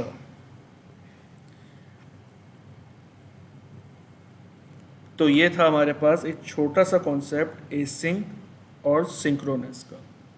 ठीक है। अब अच्छा, अब हमारे पास नेक्स्ट टॉपिक है। अब हम लोग पढ़ते हैं फैट एरो फंक्शन। ठीक है। आप लोगों ने बेसिक जावास्क्रिप्ट में जो ES5 थी उसमें आप लोगों ने फंक्शन पढ़े थे, फंक्शन डिक्लेरेशन। ठीक है। फंक्शंस बहुत सारे तरीके के होते हैं। एडवांस जावास्क्रिप्ट में आया फैट एरो फंक्शन। ठीक है। सिंपल, अभी जो हम लोगों ने ओल्ड जावास्क्रिप्ट जो हमने पढ़ी है उसमें अगर मुझे फंक्शन बनाना हुआ, मैंने कहा फंक्शन ग्रीट इक्वल टू, मैंने एक सिंपल एक अलर्ट चला दिया हेलो वर्ल्ड। ठीक है। और मैंने यहाँ पे ग्रीट को कॉल कर लिया, तो सिंपल में मेरे पास यहाँ पे एक अलर्ट चल जाएगा। तो जो फंक्शन का कीवर्ड है, ये फंक्शन का कीवर्ड है। जो फंक्शन के कीवर्ड से बने हुए फंक्शन होते हैं ना, उनको कहते हैं हम फंक्शन डिक्लेरेशन। ठीक है। अच्छा, हमारे पास फिर दूसरी चीज़ होती है फंक्शन एक्सप्रेशन, जिसे हम कहते हैं इनोमिनस फंक्शन। ठीक है। वो क्या होते हैं? मैंने कहा var greet equal to function round brackets. ठीक है। अब फर्क ये है कि फंक्शन डिक्लेरेशन में फंक्शन का कीवर्ड और उसके बाद फंक्शन का नेम ग्रीट, और पैरेंथेसिस के बाद फिर हमारे पास आएंगे ब्लॉक, जो ब्लॉक कोड है इसका। ठीक है। और उसके अंदर मैंने सिंपल एक अलर्ट चला दिया। ठीक है। तो ये है हमारा फंक्शन डिक्लेरेशन। फंक्शन एक्सप्रेशन और इनोमिनस फंक्शन क्या चीज़ होती है कि फंक्शन को मैंने एक वेरिएबल में स्टोर करा दिया। अब var greet equal to function parenthesis और उसके ब्लॉक ऑफ कोड। ठीक है। तो इसका मतलब ये हुआ कि जब मैं फंक्शन को कॉल करूंगा तो मैं इस नाम से करूंगा क्लास। ठीक है। मैं यहाँ पे सिंपल एक अलर्ट चलाता हूँ, मैंने कहा हेलो वर्ल्ड। ठीक है। अब मुझे इस फंक्शन को कॉल करना है। अगर हम यहाँ पे इसको कॉल करने के लिए जाते तो इसके नाम से करते, लेकिन अब इस फंक्शन को कॉल करना है तो फंक्शन किस वेरिएबल के अंदर रखा हुआ है? इसके अंदर रखा हुआ है। मैं नीचे आया और इसी को मैंने कॉल कर दिया, तो सेम काम हमारे पास वही करेगा जो हमारा फंक्शन डिक्लेरेशन कर रहा था। ठीक क्लास। लेकिन अब हमारे पास ES6 में आया फैट एरो फंक्शन। ठीक है। या फिर एरो फंक्शन। क्या चीज़ होती है कि मैंने, अच्छा, इसका सिंटेक्स क्या लिखने का? फैट एरो फंक्शन में फंक्शन का कीवर्ड अब है ही नहीं। ठीक है। मैंने बनाया लेट ग्रीट। ठीक है। फंक्शन एक्सप्रेशन चल रहा है बिल्कुल, let greet equal to parenthesis. अब फंक्शन कीवर्ड नहीं है यहाँ पे, बिल्कुल सेम टू सेम चीज़ है, बस यहाँ से इन्होंने फंक्शन का कीवर्ड हटा दिया। सेम ये चीज़ है। उसके बाद दोबारा इक्वल टू लगेगा, फिर लगेगा ग्रेटर देन का साइन, और फिर होगा हमारा एक कर्ली ब्रैकेट्स। तो ये है क्लास हमारे पास सिंपल एक एरो फंक्शन का सिंटेक्स। ठीक क्लास। आप इसको इससे कंपेयर कर सकते हैं, जैसे कि यहाँ पे हमारे पास फंक्शन का नेम था। ठीक है। मैंने कहा let greet equal to function का नाम था regular expression function anonymous function में, और एरो फंक्शन में फंक्शन का कीवर्ड हमने यहाँ से हटा दिया। ठीक है। तो सेम वही चीज़ बन गई। उसके बाद हमने इक्वल टू ग्रेटर देन का साइन लगाया और ब्लॉक कोड्स, ब्लॉक जो फंक्शन के कोड्स हैं वो हमने लगा दिए। यहाँ पे मैं करता हूँ अलर्ट हेलो वर्ल्ड। ठीक है। अच्छा, मैंने सिंपल एक मैसेज चला दिया। अब मुझे इसको अगर कॉल करना है तो मैं करूँगा ग्रीट, जो मैंने वेरिएबल बनाया, और पैरेंथेसिस के साथ सेव करते हैं, तो हमारे पास सेम वही चीज़ चलेगी। ठीक है। अच्छा, अगर आपको कोई चीज़ आर्ग्यूमेंट में भेजनी है और पैरामीटर में गेट करनी है तो वो भी आप कर सकते हैं। फॉर एग्जांपल जो आप लोग नॉर्मल फंक्शन डिक्लेरेशन में आर्ग्यूमेंट में आर्ग्यूमेंट के थ्रू कुछ वैल्यूज़ भेजते थे, पैरामीटर में फिर कुछ वैल्यूज़ को गेट कराते थे, सेम वही काम होगा यहाँ पे। कैसे होगा, मैं यहाँ पर आया ग्रीट में, ठीक है, मैंने दो वैल्यूज़ लिखी। मैंने कहा सबसे पहले ABC और 12, ठीक है। मैंने दो वैल्यूज़ यहाँ मैंने दो वैल्यूज़ फंक्शन को भेज दी। अब गेट कैसे करूँगा, मैंने कहा val1 कॉमा num1, ठीक है। उसके बाद मैं इन दोनों चीज़ों को यहाँ पे कंसोल करवा के दिखा दूँगा, ठीक है। इसको सेव करेंगे तो मेरे पास यहाँ पे स्ट्रिंग और नंबर जनरेट हो गया, ठीक क्लास। अच्छा, उसके बाद अगर मुझे कोई वैल्यू रिटर्न करवानी है, फॉर एग्जांपल मैंने यहाँ पे दो नंबर्स लिए 20 और 12, ठीक है। इसको दे देते हैं हम num2 और इसको दे देते हैं हम num1, ठीक है।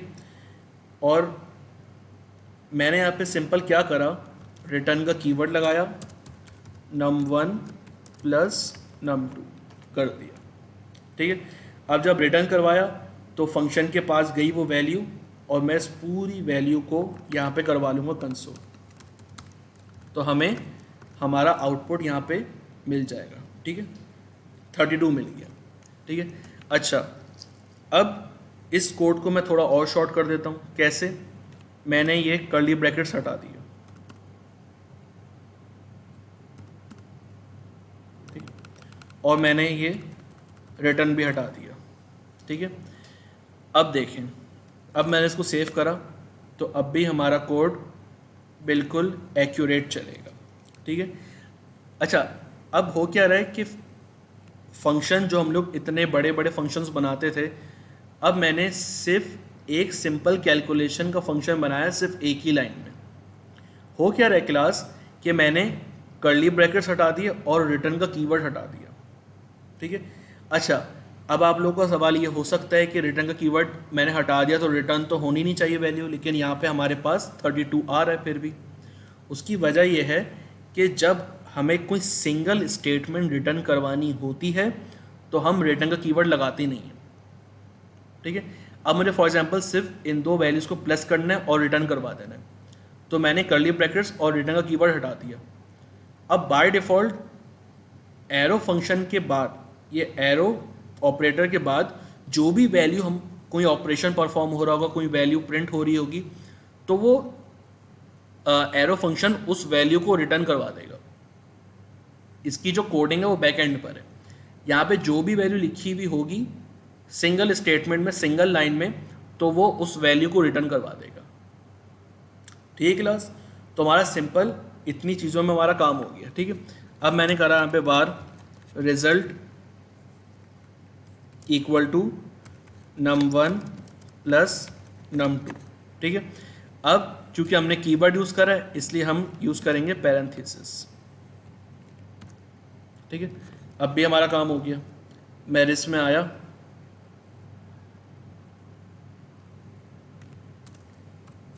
और इसको कंसोल करवा दिया, ठीक है। तो अब मैं यहाँ से कंसोल हटा देता हूँ।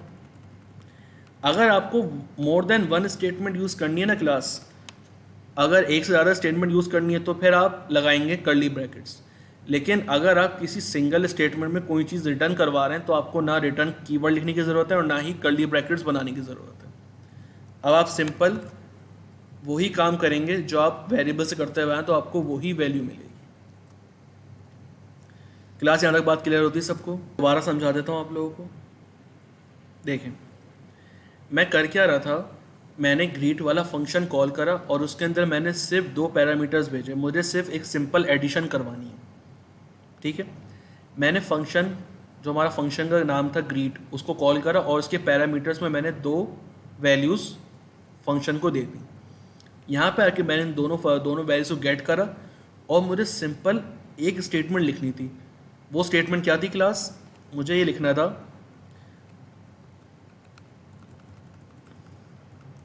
Return num1 plus num2।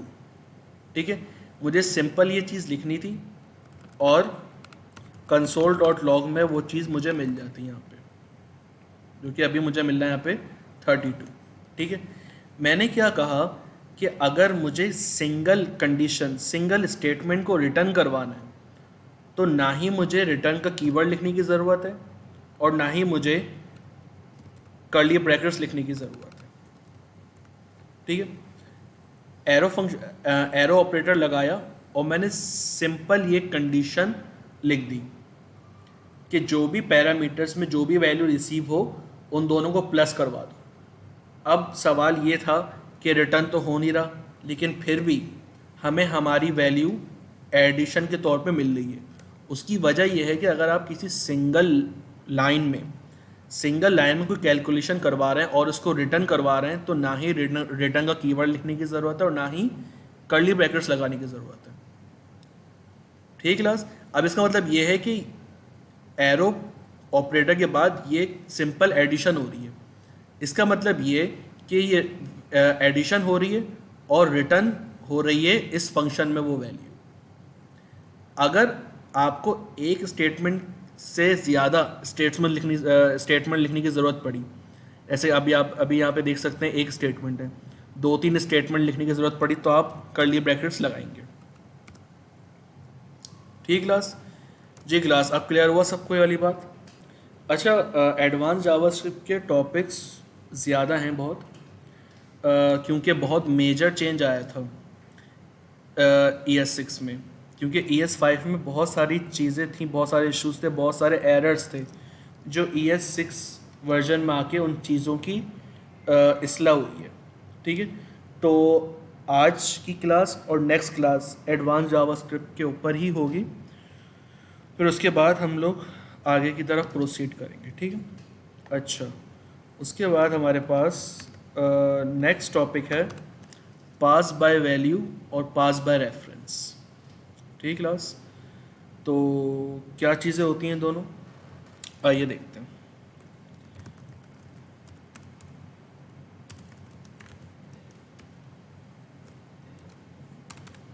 For example, मैंने let a equal to 10,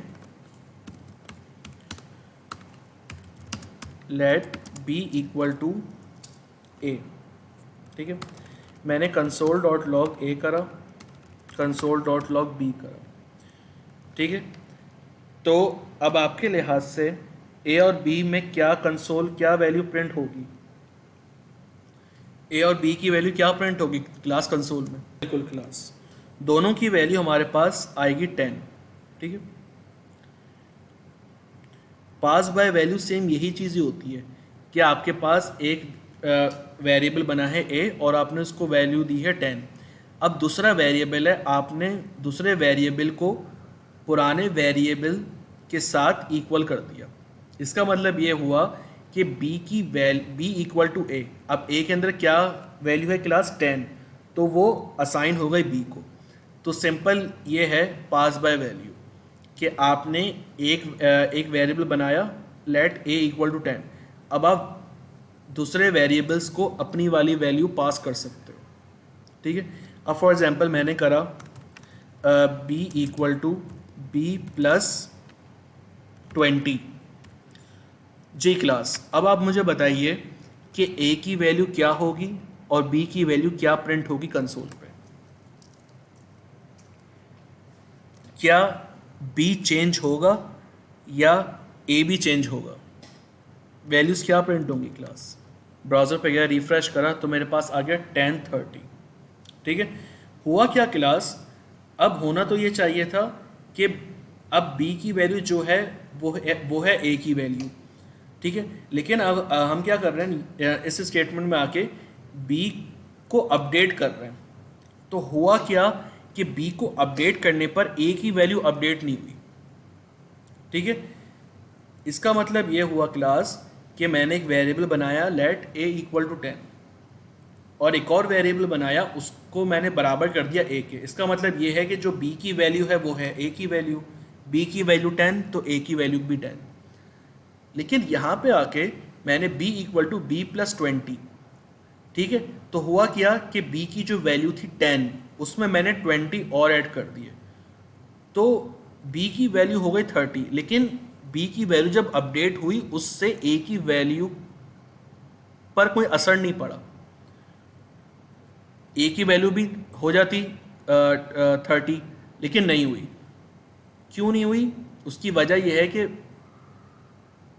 b की जो हमने वेरिएबल बनाया है b का, उसमें a की वैल्यू हमने पास करी है, उसमें उसकी वैल्यू को अपडेट नहीं करा।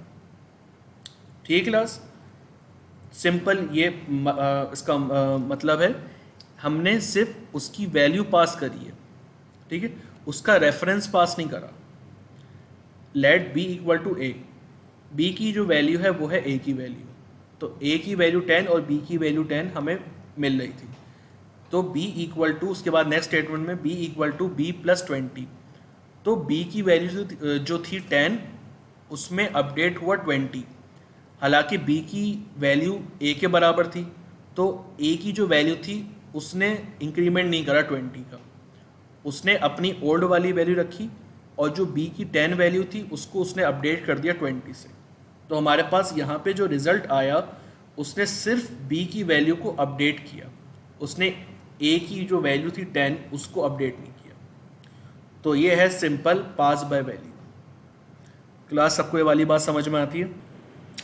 ठीक है क्लास। अच्छा, उसके बाद एक होता है पास बाय वैल्यू और दूसरा होता है हमारे पास पास बाय रेफरेंस। ठीक है, पास बाय रेफरेंस क्या होता है? मैंने बनाया late obj1 equal to name, दिया मैंने मोहम्मद, ठीक है, और मैंने ABC दे देते हैं, और एज हमने दी 18, ठीक है। उसके बाद हमने इस पूरे ऑब्जेक्ट को कॉपी करा, नीचे आके obj2 इक्वल टू XYZ और 20, ठीक है। हमने दो ऑब्जेक्ट बनाए क्लास, लेट obj1 से एक ऑब्जेक्ट बनाया, दो प्रॉपर्टीज़ है नेम और एज, और उसके बाद दूसरा ऑब्जेक्ट बनाया, उसमें भी सेम प्रॉपर्टीज़ है नेम और एज, ठीक है। अब इसको मैं सिंपल कंसोल करूँगा obj1 को और obj2 को, तो हमारे पास जो दो ऑब्जेक्ट हमने बनाए वो हमारे पास यहाँ पे डिस्प्ले हो जाएंगे, ठीक है। अब मैं क्या करता हूँ, मैंने बनाया तीसरा object let obj3 equal to name रखा मैंने MNO और एज रखा मैंने 34, ठीक है। मैंने बेसिकली 3 ऑब्जेक्ट बनाए क्लास, ठीक है। अब कर क्या रहा हूँ मैं, ऊपर आया यहाँ पे, मैंने बनाया एक object late obj4 equal to obj3, ठीक है। उसके बाद मैंने करा console.log obj4, ठीक है। तो हुआ क्या कि मैंने एक वेरिएबल बनाया obj4 और इक्वल टू कर दिया obj3, तो obj3 की जो प्रॉपर्टीज़ थी वो obj4 में हमें कंसोल पे मिल जाएंगी। यहाँ पे करता हूँ रिफ्रेश, तो यहाँ पे हमें वो वैल्यूज़ मिल रही हैं, ठीक है। अब होता क्या है, मैं नीचे आया, मैंने कहा obj3 dot address equal to Karachi, ठीक है। अब मैं क्या करता हूँ, कंसोल करता हूँ obj4 को और कंसोल करता हूँ obj3 को, ठीक है। देखिएगा क्लास, मैं ऊपर वाले दो obj ऑब्जेक्ट को कमेंट कर देता हूँ, ठीक है। सिंपल मैंने पुराना वाला काम करा है जो अभी हम लोगों ने पास बाय वैल्यू में देखा। अब इसको सेव करूँगा तो आप देखिएगा, ये देखें क्लास, obj4 लाइन नंबर 175 और obj3 लाइन 173। मैंने किया क्या क्लास, मैंने एक ओबीजे बनाया OBJ3, उसको 2 प्रॉपर्टीज़ पास कर दी, नेम और एज, और मैंने एक वेरिएबल बनाया OBJ4 और उसको मैंने OBJ3 की तमाम प्रॉपर्टीज़ सेव करवा दी। अब मैं क्या कर रहा हूँ, OBJ3 में एक नई प्रॉपर्टी और उसकी वैल्यू को मैं ऐड कर रहा हूँ। तो हो क्या रहा है कि वो OBJ3 में तो ऐड हो रहा है, लेकिन वो OBJ4 में भी वो प्रॉपर्टी जाके ऐड हो रही है। तो हो क्या रहा है, बेसिकली ये बन रहा है इसका रेफरेंस। रेफरेंस क्या होता है, मैंने एक OBJ4 बनाया वेरिएबल और ये OBJ3 है, मतलब OBJ3 की तमाम वैल्यूज़ जितनी भी प्रॉपर्टीज़ हैं वो सब OBJ4 को मिल गई, मतलब उसका रेफरेंस पास हो गया। अगर मैं OBJ3 में कोई भी प्रॉपर्टी कोई भी उसमें एडिशन करूँगा, कोई भी प्रॉपर्टी या कोई भी प्रॉपर्टी डिलीट करूँगा, तो वो OBJ4 से भी डिलीट होगी और OBJ3 से भी डिलीट होगी, क्योंकि यहाँ पे इसका रेफरेंस जा रहा है। क्लास ये वाली बात सबको क्लियर होती है?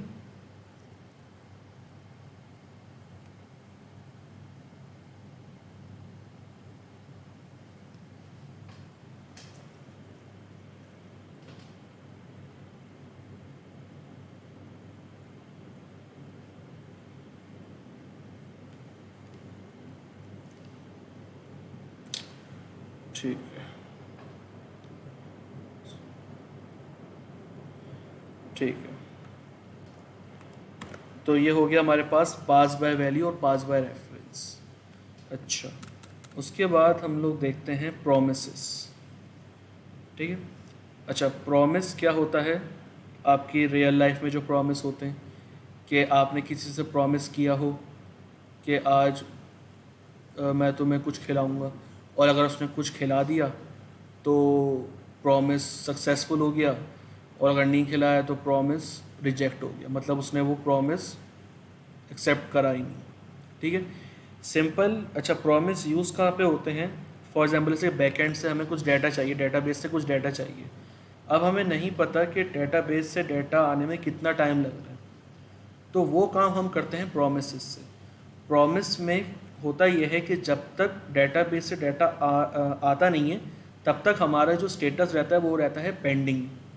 ठीक है, पेंडिंग रहता है, और जब हमारा जो डेटाबेस से डाटा आ जाता है तो हमारा जो कोड है, जो प्रॉमिस है, वो रिजॉल्व हो जाता है। और अगर डेटाबेस से डाटा हमारा नहीं आ रहा होता तो सिंपल रिजेक्ट हो जाता है।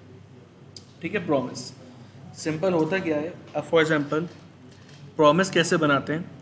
मैंने कहा var promise equal to new promise. ठीक है, ठीक है, ये कंस्ट्रक्टर ऑब्जेक्ट है। ठीक है क्लास, इसके अंदर हमारे पास एक कॉलबैक फंक्शन होता है। ठीक है, अब हम लोग फंक्शन के कीवर्ड से फंक्शन नहीं बनाएंगे। अब हमने चूँकि एरो फंक्शन एरो फंक्शन हम लोगों ने सीख लिए, तो अब हम लोग एरो फंक्शन यूज़ करेंगे। कैसे? मैंने यहाँ पे पैरेंथेसिस लगाए, ऑपरेटर लगाया, एरो ऑपरेटर, और ये था सिंपल सिंटैक्स। ठीक है, अब यहाँ पे फंक्शन यूज़ करूँ, काम ऐसे करूँ तब भी हो जाएगा। ये हमारा एनोमिनस फंक्शन। ठीक है, लेकिन अब हम लोग यूज़ कर रहे हैं एरो फंक्शन। ठीक है क्लास, तो सिंपल हमारा ये प्रॉमिस होता है। अच्छा, इस प्रॉमिस के अंदर यहाँ पे हमें 2 चीज़ें मिलती हैं। एक होता है हमारे पास रिजॉल्व, और दूसरा होता है हमारे पास रिजेक्ट। ठीक है, हमने फॉर एग्जांपल API पे अब क्या चीज़ होती है मैं बाद में बताता हूँ। हमने डेटाबेस से डाटा मंगवाया, अब हमें नहीं पता कि डाटा आने में कितना टाइम लग रहा है। जितने से अच्छा हमारा डेटाबेस हो जाए, जितना भी अच्छा सिस्टम हो जाए, डाटा आने में टाइम लगता है डेटाबेस से। तो हमें नहीं पता कि डेटाबेस से डाटा आने में कितना टाइम लग रहा है, तो उस चीज़ के लिए हम यूज़ करते हैं प्रॉमिस। प्रॉमिस में 3 स्टेजेस होती हैं, पेंडिंग, सक्सेसफुल और रिजेक्ट। हमने डेटाबेस से डाटा मंगवाया, अभी हमारा स्टेटस रहा पेंडिंग।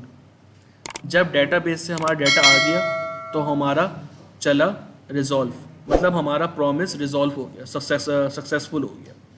और अगर कोई एरर आ गया डेटाबेस से डाटा आने में, कोई इंटरनेट का इश्यू हो गया, तो हमारा चलेगा रिजेक्ट। ठीक है क्लास। अच्छा, अब क्या करता हूँ, मैंने एक वेरिएबल बनाया var status equal two is available. ठीक है, मैंने एक वेरिएबल बनाया। अब मैं लगा रहा हूँ इफ़ की कंडीशन, अगर स्टेटस बराबर हुआ इज अवेलेबल के,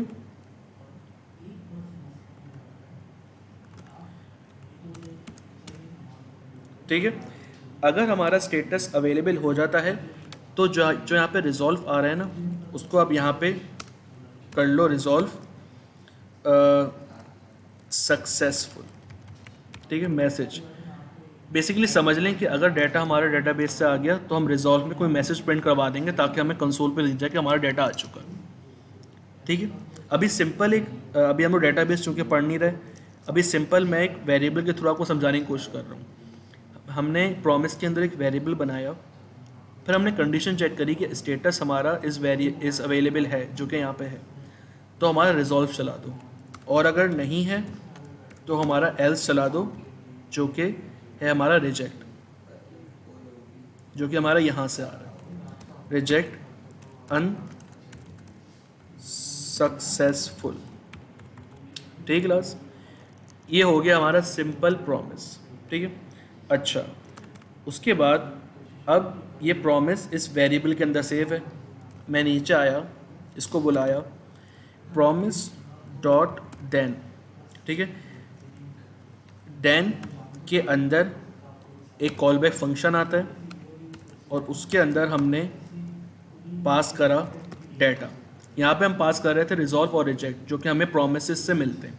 ठीक है, प्रॉमिस डॉट देन, ठीक है, और डॉट कैच। ये प्रोमिसेस के दो मेथड्स हैं, ये लाजमी यूज़ होंगे कि अगर हमारा स्टेटस अवेलेबल मतलब मैच हो जाती कंडीशन तो हमारा रिजॉल्व चलेगा, और जो डाटा हमारा होगा, जो कि डेटाबेस से डाटा आ रहा होगा, वो इस डाटा में आएगा। मींस कि अगर डाटा हमारा प्रॉमिस सक्सेसफुल हो जाएगा तो हमें रिजल्ट दिखाएगा सक्सेसफुल, ये हमारा मैसेज है, और जो डेटाबेस से डाटा आ रहा होगा वो हमारा यहाँ पे आ रहा होगा। ठीक है, तो सिंपली क्या करता हूँ, मैं कंसोल डॉट लॉग करवाता हूँ डाटा, ठीक है, और कैच में करवाता हूँ कंसोल डॉट लॉग एरर, जो कि हमने यहाँ पे बनाया हुआ है पैरेंथेसिस में। इसको सेव करते हैं, मैंने रिफ्रेश करा, सक्सेसफुल। क्यों? क्योंकि स्टेटस हमारा इज़ अवेलेबल था, इफ़ वाली कंडीशन चली, रिजॉल्व हो गया, रिजॉल्व हुआ तो हमारा ये देन वाला कोड चल गया। ठीक है, अब मैं चेक करवाता हूँ आपको रिजॉल्व से। ये हमारा चल रहा रिजॉल्व। ठीक है, सेव करा, दोबारा रिफ्रेश करा, ये देखें रिजॉल्व चला है हमारा सक्सेसफुल। ठीक है, अगर मैं कर देता हूँ इज़ नॉट अवेलेबल तो होगा क्या, एल्स वाली कंडीशन चलेगी, रिजेक्ट अनसक्सेसफुल का मैसेज चलेगा, और वो मैसेज हमें यहाँ पे एरर के पैरेंथेसिस में मिल जाएगा। ठीक है, अब यहाँ पे जो मैसेज मिलेगा वो हमारा होगा बेसिकली डाटा, जो कि डेटाबेस से आ रहा होगा। ठीक है क्लास, तो ये सिंपल एक कह सकते हैं एक सिंपल डेमो है डेटाबेस से डाटा मंगवाने का, कि इस तरीके से डाटा आएगा। ठीक है, तो क्लास ये सिंपल एक प्रॉमिस का सिंटैक्स से सबको क्लियर हुआ। कॉल बैक फंक्शन क्या होते हैं कि फंक्शन, जैसे कि ये न्यू प्रॉमिस है, ठीक है, इसके अंदर ये है call back function. Call back function क्या होता है कि इसके रन होने पे एक फंक्शन रेंडर होता है, एक फंक्शन चलता है। प्रॉमिस चलने पर एक फंक्शन चलता है, उस फंक्शन को कहते हैं हम कॉल बैक फंक्शन। प्रॉमिस के बिहाफ पे ये वाला फंक्शन चल रहा है।